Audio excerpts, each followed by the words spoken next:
Welcome to Spotlight. I'm Liz Wade. And I'm Nick Page. Spotlight uses a special English method of broadcasting. It is easier for people to understand no matter where in the world they live.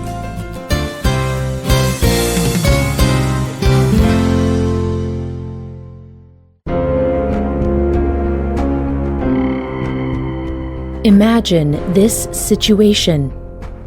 It is 1985. Russia and the United States are enemies. In New York City, a man dies. This was not a normal man. He was a superhero known as the Comedian. Superheroes with amazing powers used to keep the United States safe. But now, most superheroes have retired or lost their power. People in the United States are afraid. They fear nuclear war. They worry it could happen at any time. Many of the nation's superheroes are afraid of what is happening. But one of these heroes must decide. Should he save the human race or let them die? This is the story Watchmen, a book by Alan Moore and Dave Gibbons. However, Watchmen is not a normal book. It is a graphic novel. Graphic novels use both pictures and words to tell a long story. Today's spotlight is on graphic novels.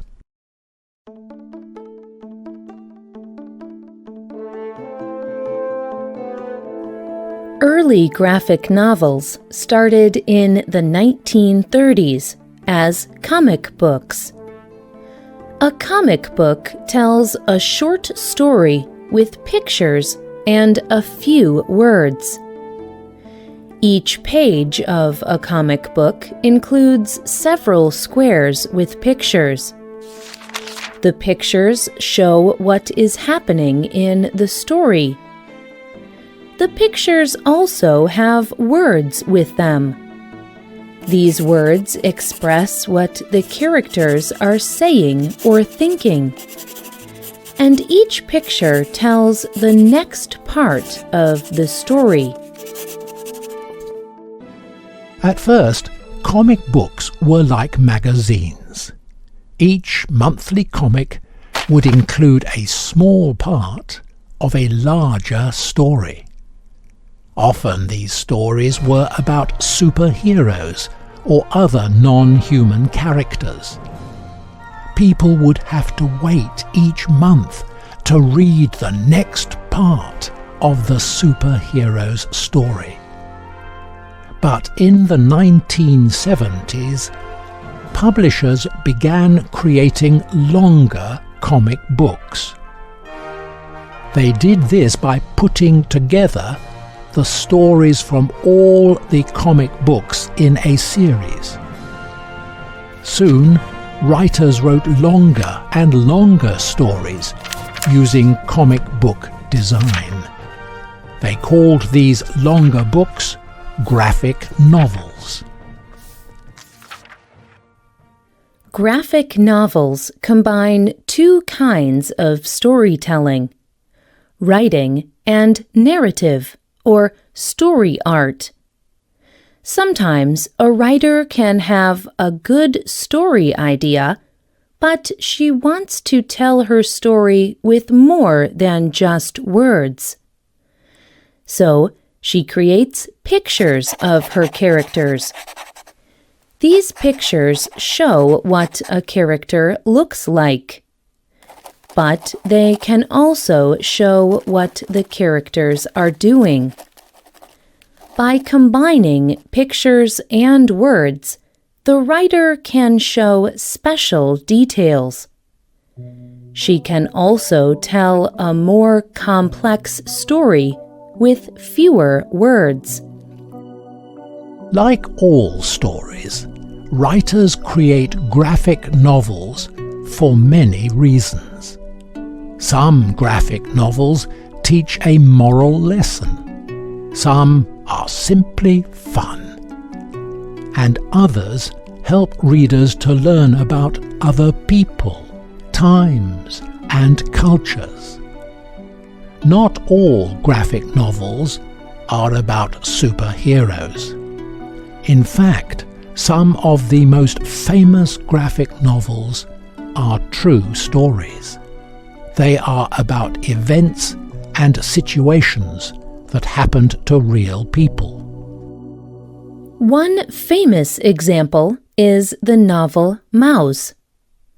The novel's writer is named Art Spiegelman. He lives in New York City.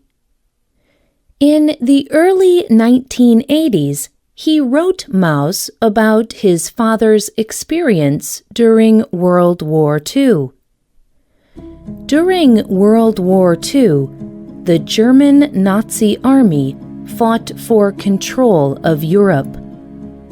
They also tried to rid European countries of particular groups of people, including the Jews.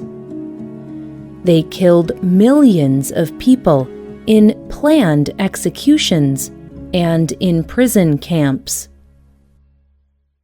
Spiegelman's father was named Wladek.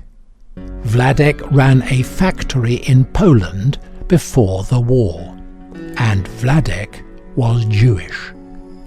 During the war, Nazis took Wladek's factory away. They moved him to the huge prison work camp called Auschwitz.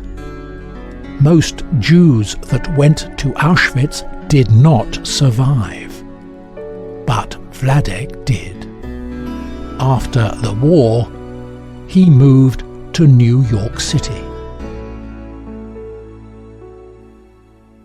Wladek told his story to his son, and Spiegelman decided to make a graphic novel about his father's experience.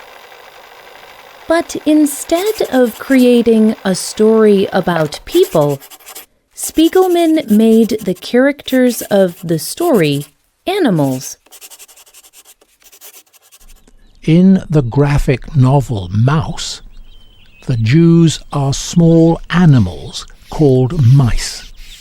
The Nazis are cats. People from Poland are pigs. And people from America are dogs. There are many stories of survival from the Holocaust. But Mouse makes the reader look at the story of survival in a new way. People often consider cartoons, like the drawn pictures of animals in Mouse, to be funny or childlike. So some people may think using animal characters makes Mouse less serious. However, Lev Grossman would disagree. Grossman is a writer for Time magazine. He believes using cartoons in Mouse makes people notice again a story we may have forgotten. He wrote, "Those mice are more human than most people." Craig Thompson is another graphic novel writer. As a boy, he loved reading comic books. As an adult, he rediscovered comics and began writing graphic novels. Thompson enjoys creating graphic novels because it combines many of his skills. He told Mother Jones magazine,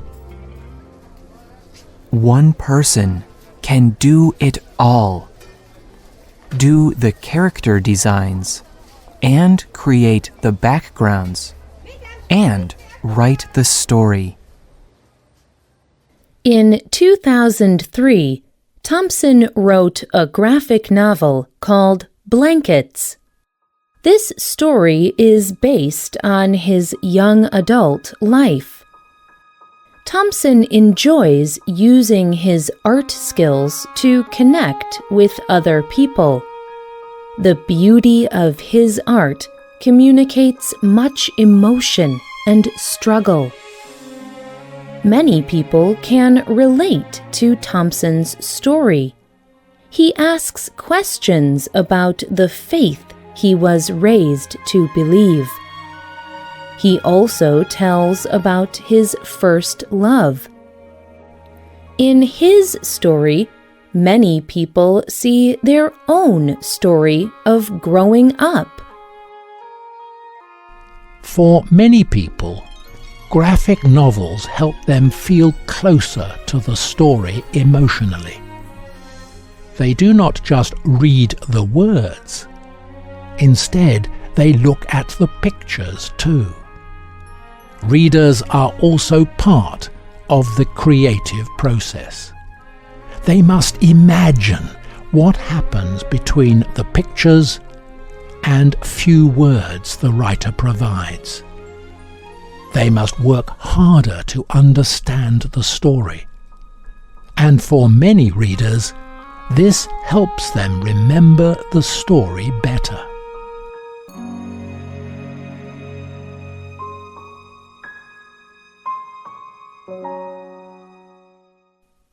The best thing about graphic novels may be the slowness of the reading process. Graphic novels provide a chance to slow down and think about the story. Thompson told Mother Jones, "There is something natural about the slowness of reading graphic novels. There is something natural about wanting to resist the fast speed of modern popular culture. With the graphic novel, it is the opposite of fast speed popular culture. It is about resisting all the internet culture